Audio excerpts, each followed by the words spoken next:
Alrighty, welcome to Screen Time with today's Communiqué. I am so thrilled and excited to have Miss Tori Jones, the owner of Eden Salt Studio, joining us today to talk just a little bit about her company. It focuses on salt therapy and also yoga. So we'll get into a little bit about that as well. Of course, we know that August is Black Business Month, and we are focusing on minority female-owned businesses for the month of August. So thank you, Ms. Jones, for joining us today. Yeah, my pleasure. Happy to be here. Yes, let's jump right in. So tell us a little bit about what salt therapy is, and then also talk a little bit about the benefits of yoga. Sure. So salt therapy is a wellness treatment. It is a wellness treatment that you can undergo that can help with several different sort of ailments or issues that people face and, deal with every day. I like to group it in three major groups of skin conditions, respiratory conditions, and allergies. So it's really great if you have, like me, terrible environmental allergies where pollen gets me, dust gets me, dander gets me, almost anything will make me miserable, especially in Arkansas. Salt therapy can be helpful for that. It's also great for skin conditions like eczema, psoriasis, and even acne, and then respiratory conditions. So people have been known to use salt therapy to treat complementary treatment for issues like cystic fibrosis, COPD, and more commonly, a little common cold, or if you're having a cough. In light of COVID-19, there definitely haven't been any studies regarding salt therapy and its effectiveness on COVID, but we do know that COVID is a respiratory disease. And we do know, at least anecdotally, and people have experienced having success with salt therapy as a way to help some of those chronic respiratory issues that they may have. So what it is, like I said, it's a wellness treatment where we are attempting to mimic the environment of the underground salt caves. So hundreds of years ago in Poland, it was observed that the people who were working in the underground salt mines had overall better health. They were sleeping better, they suffered from less coughs, colds, that sort of thing. And so people said, what is this? Is it something about being underground? Is it something about being in the salt? And so people would actually pay to go underground into the salt room or salt caves and stay there for a while. It was like a little retreat they could go on. So some might stay for a day, others would stay for a week or two if they were, facing some sort of illness. And so from there, technology was introduced. We have a machine called a halo generator. And what that machine does is it takes pharmaceutical grade salt, it grinds it up, and it pumps it out into the air. So you're creating an environment as if you're underground in a cave with just imagine walls of salt all over you. So that's what we do. That's what we attempt to do at our studio. We have a salt room for adults. We have a salt room for children. And you go into the room. We were going for more of a spa look. We wanted to be serene as well. But you go into one of our rooms and we've got a brick wall that's full of Himalayan pink salt. So it's absolutely a beautiful glow. And then we turn on the halo generator, and all your job is sit back, put your feet up, and breathe in the salty air.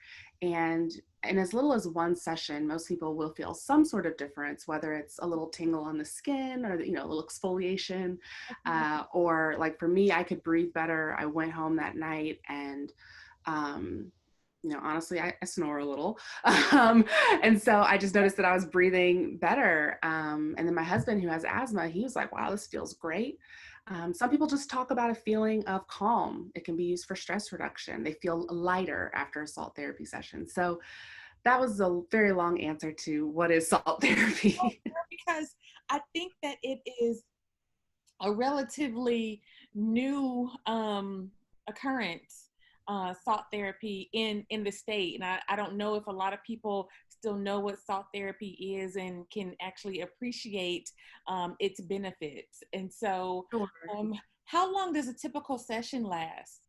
So a typical session is 45 minutes. Okay. And then we do have, yoga classes that have the salt on as well, and those will be 40, or those will be an hour. But you're right, it's new in Arkansas.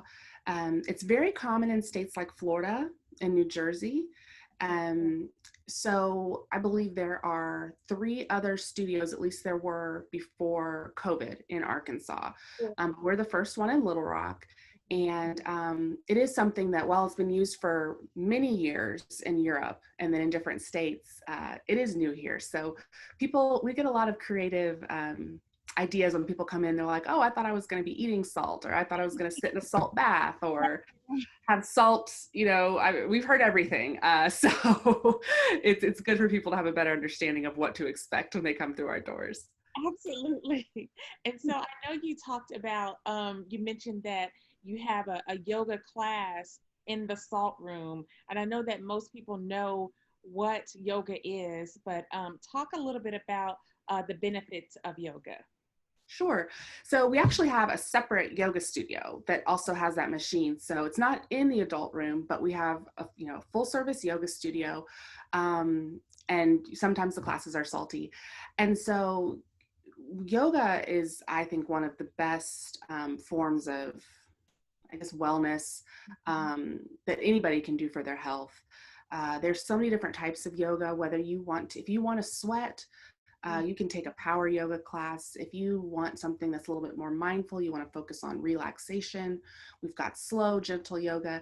But there's so many benefits of yoga. As I was beginning to say, you have increased flexibility. That's usually what people think of. They picture the yogis with their feet behind their head and stuff. Increased flexibility, increased, cardiovascular health. You're moving for an hour, even if it may be slow movement. Wider range of motion helps with balance. So for older people, particularly, once you reach a certain age, one of the scariest things can just be falling, losing your balance. So I recommend, yoga for any age, but really once you start getting, older, it's important to practice balance, not just, I think we take it for granted when we're younger, but as your body ages, you really need to be mindful about how you exercise, and yoga is a great way to increase balance. And overall stress reduction. A lot of people say that yoga helps them sleep better. It can, almost anything. It's kind of like salt therapy. Almost anything can be enhanced by yoga, but I think most people have a curiosity about trying it because they want that increased flexibility. They want the mental aspects, the mental benefits of, calmer mind, less stress and anxiety. And then also, strengthening muscle. All of our movements, you're supporting your own body. So it's body weight exercise essentially. So you can get really cut doing yoga if that's what you want to do. And so it's for all shapes, sizes, body types. Absolutely. And I know that's a huge issue where there's this misconception that yoga is for, thin white women, usually. Let's say Yeah. what it is. Right. But that's absolutely not true. As a Black woman, I've been practicing yoga for 10 years. My teacher, she's been practicing, she's an African American woman, and she's been practicing for over 30 years. And, with the shapes and sizes, of course, I know what's often pictured with yoga, but when you walk into a yoga class, especially, I think Eden, we do a really great job of making everyone feel comfortable. We have people in class who are 300 pounds. We have an amputee who comes to our studio. He's above the knee amputee, and he comes to the studio. There are men there. There are people we actually even had a class for 50 and up because so many of our students were over 50 and they felt more comfortable with people in their age group. The yoga looks a little different, but it's really all the same. So whether you're in the middle of the floor doing a headstand, or whether you're using a chair to support you Right. while you go into a deep lunge, you're still getting the benefits. And there's so many ways with props. Yoga, we use straps, we use blocks, we use bolsters. There's so many ways to modify for your body. Prenatal yoga, that's a great example of how we modify yoga for, women who have that wonderful belly. There's really no reason why, people should feel like they don't look like a typical yoga person. And they should feel comfortable because there's always a way to make it accessible. That's good, seriously, because you're right. A lot of people out there, when you think of the typical yogi, you don't think of someone who may be of a different skin color or a different body type. So I'm glad that you clarified that for sure. Yeah. And And it's so, really amazing with, like social media. I know I follow a couple hashtags, and there's one called Black Men Bend. And it's amazing. It's just every day, it's so encouraging to see these Black men of different sizes and ages doing all different forms of yoga. It's really inspiring. So there's always, it's nice to kind of connect with people who look like you and seeing that, hey, they're doing it, I can do it too. right. Well, speaking of doing it, you have been practicing yoga for 10 years, and you've opened Eat and Salt Studio in yoga. So talk a little bit about what that startup process was like, deciding to make it official. Were there any challenges with startup? And then if there were, how did you overcome them or work through them? Yeah. So I think our story is interesting because, of course, there were challenges, but I like to say that we never hit any roadblocks in the development of Eat and Salt Studio.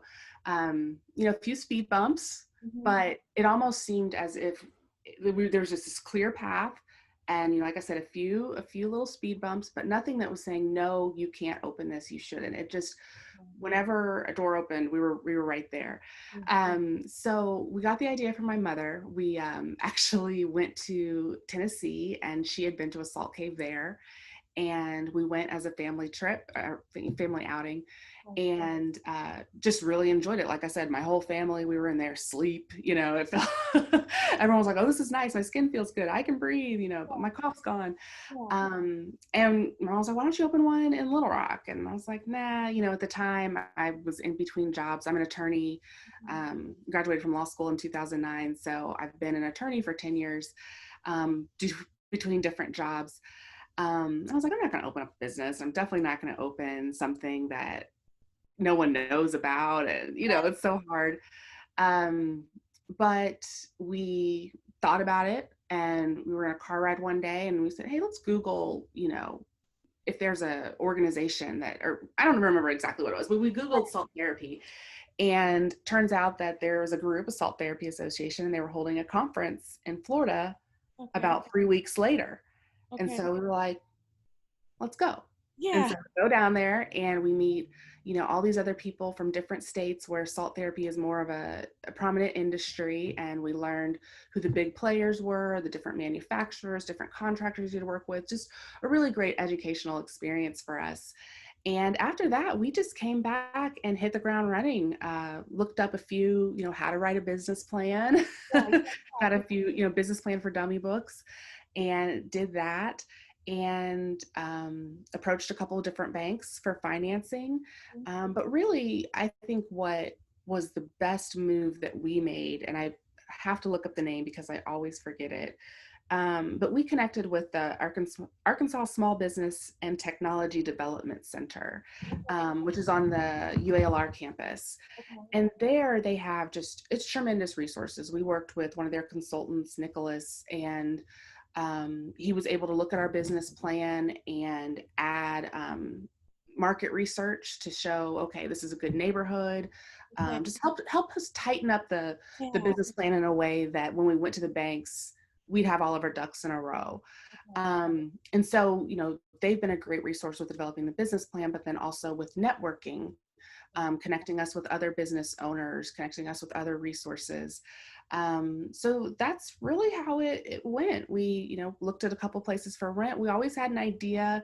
And the fun thing about, doing it with your husband is that we just talked about it. We were both so excited about Yeah. Yeah. it. So almost everything we've thought of 4 or 5 times over, and especially we're both attorneys, so we're always talking and overanalyzing everything.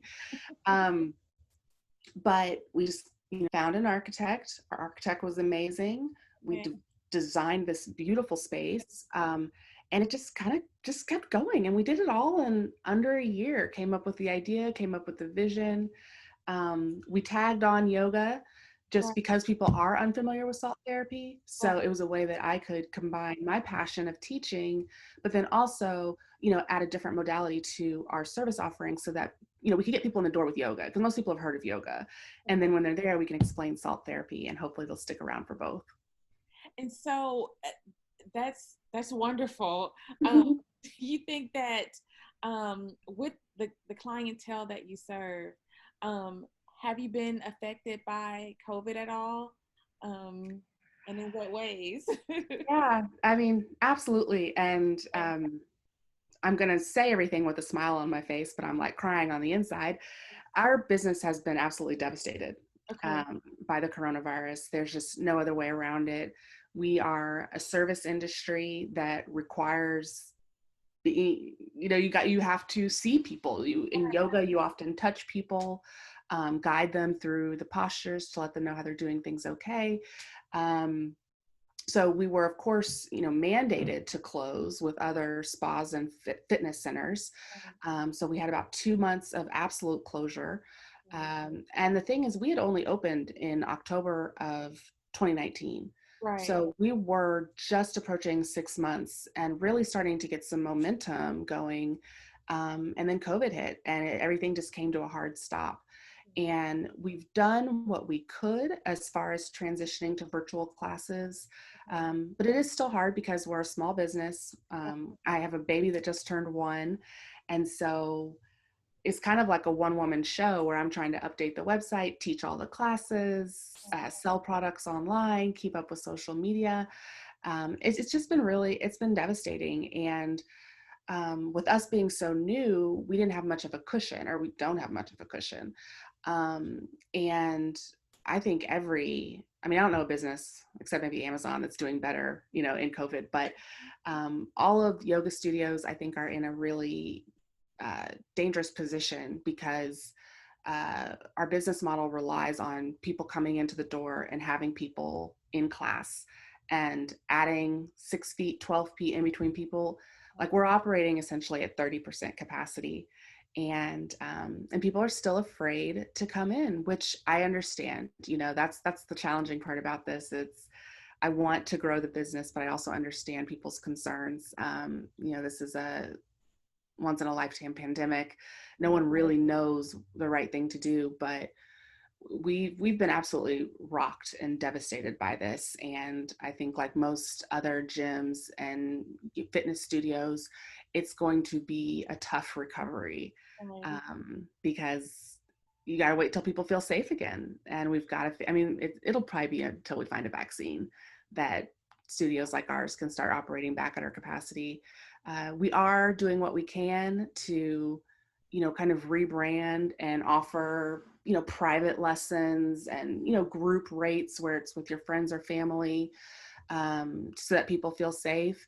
But again, the model requires people to be in the classes, people to be in the seats. And we're just not able to do that right now in the current environment. And I heard a couple of things that I kind of want to circle back on.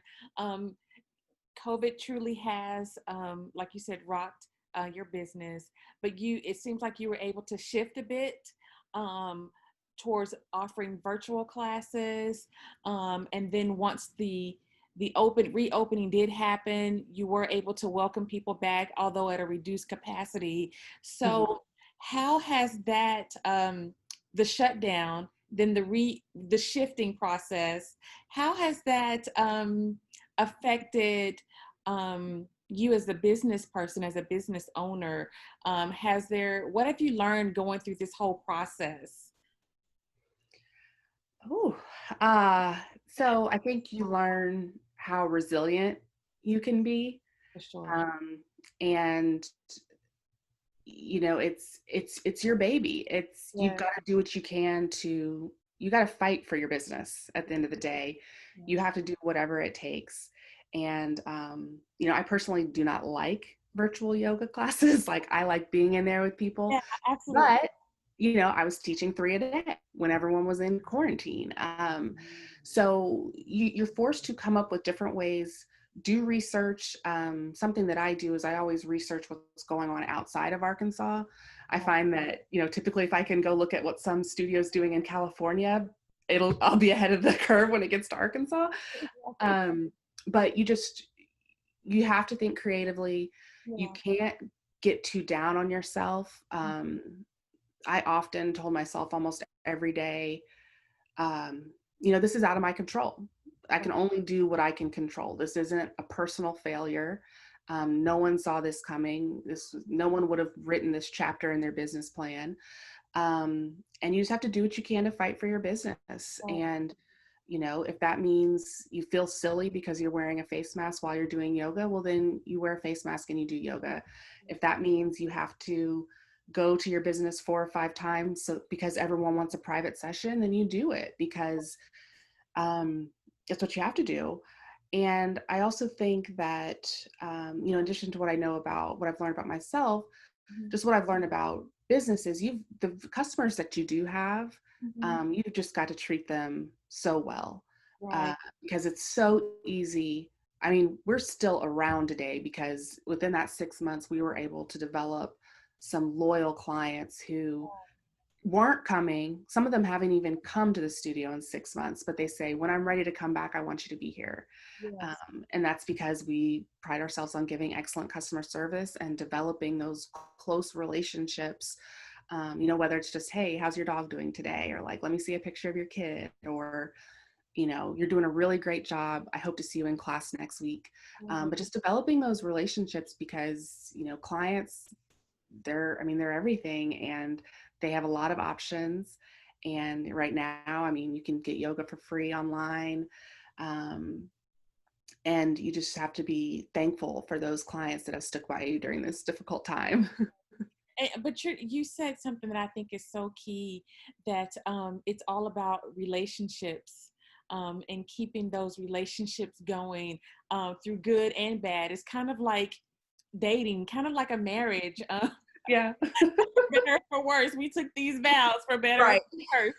So, so just keeping those relationships nurtured, with whatever season that you're in. So I think that that's good stuff, and that people can really, I think, benefit from that, because let's just face it, there are people out there who are thinking about starting a business, wanting to start a business, were getting ready to launch, and then COVID happened. So what advice would you offer, words of wisdom, would you offer someone who wants to start a business at some point, not necessarily a yoga studio or a salt therapy studio, but just wanting to start a business in general, particularly women of color, females out there wanting to start a business? What words of wisdom would you have for them? Yeah, well, okay. So I think that, something that COVID forced us to do was to offer a different way of offering our services. So regardless of what your business is, I would just have multiple streams of income and diversify. I guess that's the best way to say it. So, if you want to sell, if you want to start a business, if you're a hairdresser or something like that, obviously you'll be doing hair. But then maybe also you need to develop a line of products that you can sell in your store, or you can sell, better yet, online, because of COVID. But just come up with ways to diversify your offerings. You definitely want a good website. I know that's kind of like a technical, just kind of bare bones thing, but it's so important for people to be able to get a clear understanding of what your business is from the website. And social media. Social media is incredibly important. And then whatever it is you're doing, to speak positively about it. I think that even if you go through your struggles, put a smile on your face and believe in your business and fight for it, and breathe positivity and life into it, because no one else is going to. and you really just have to rely on yourself and just do your best. And Mhm. then also know that if it doesn't work out, then it doesn't mean you're a personal failure. Sure, you may have made some mistakes, but a lot of businesses don't work out. And I think people need to have that mindset, whether that means, okay, I'm going to have my savings Mhm. in place, or I'm going to make some adjustments when I open up this business. I'll move in with my parents, or we'll go down to one car or something like that. But just knowing that it's going to take so much sacrifice, it's possible, but you'll be giving up a lot. And it's risky. It's risky. Yeah, yeah, for sure. But without risk, there is no reward. Correct, correct. So, what is the future of Eden Salt Studio um, beyond COVID? We know that at some point there will be a vaccine and people can get out and about and things like that. So, what do you see the future for Eden Salt Studio? Sure. Well, our plan was always to expand to a couple of other cities in Arkansas. Um, we believe that salt therapy is a great complementary treatment, and it's something that everyone should be doing, and it's just really nice. Yeah, Even if you don't need it, sometimes I think everyone needs to put their feet up and just relax and have nice music playing. absolutely, Yeah. absolutely. But I think our plans, we talked about how the business had to shift during the quarantine and, with COVID. I'm just continuing that shift. Right now, I think I'm kind of in my head going through a rebranding. I Okay. think that, some people are saying they don't even know if gyms will exist post COVID. Mhm. And so I'm trying to develop more small group and one-on-one experiences for our clients. So being a smaller studio, we were always more of a quality over quantity. We weren't trying to have 40 people in there at once. We Right. wanted 15 people in there at once and getting quality instruction and knowledge. So I see our business shifting more towards, semi-privates, small groups, and becoming more of a holistic wellness center. So we already offer yoga and salt therapy, but also adding on, small group therapy, life coaching, Yeah. different sort of series that people can do for meditation or breath work, just becoming really a sanctuary or a haven where people of all shapes, sizes, religions, colors can come and feel comfortable and Mhm. feel nice. Mhm. We like whenever someone comes in, I just love it when people say, oh, I feel better already. Yeah. And that's what I want people to feel when they come into our studio. And so just offering more of those tailored services so that people can feel safe and so that they're getting, everything that they paid for. Because I think so many people now, and COVID has taught us that we need to pause and we need to reset, and what we're doing isn't really working. Right. And so we want to be a studio that can provide those resources to help people truly live more fulfilling, better lives, whatever that looks like. For some people, that may be a new, they lose 30 pounds and it's an exercise program. For other people, it may be joining a support group for grieving mothers, or, learning how to meditate so that they can lower their anxiety. So I think that's where I see us going. That's what I'm working towards, at least. Well, definitely, you have some good ideas brewing, and I am definitely looking forward to those. So, Yeah, you'll definitely have to come visit. absolutely, I want to get in that salt room like today. You will love it. You will love it. I had two clients came in today, and it was their first time. They had a lot of questions, and I think they were a little nervous, like, what did I pay for? And then I went and checked on them. They were asleep, just completely relaxed. Oh my gosh, yes, for sure. I was Well, like, you needed this. You needed this time.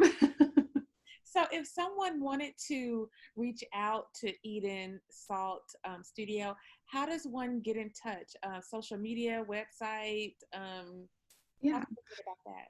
So we have a website. It's Eden Salt Studio, all one word.com. And we also, obviously phone 501-563-3683.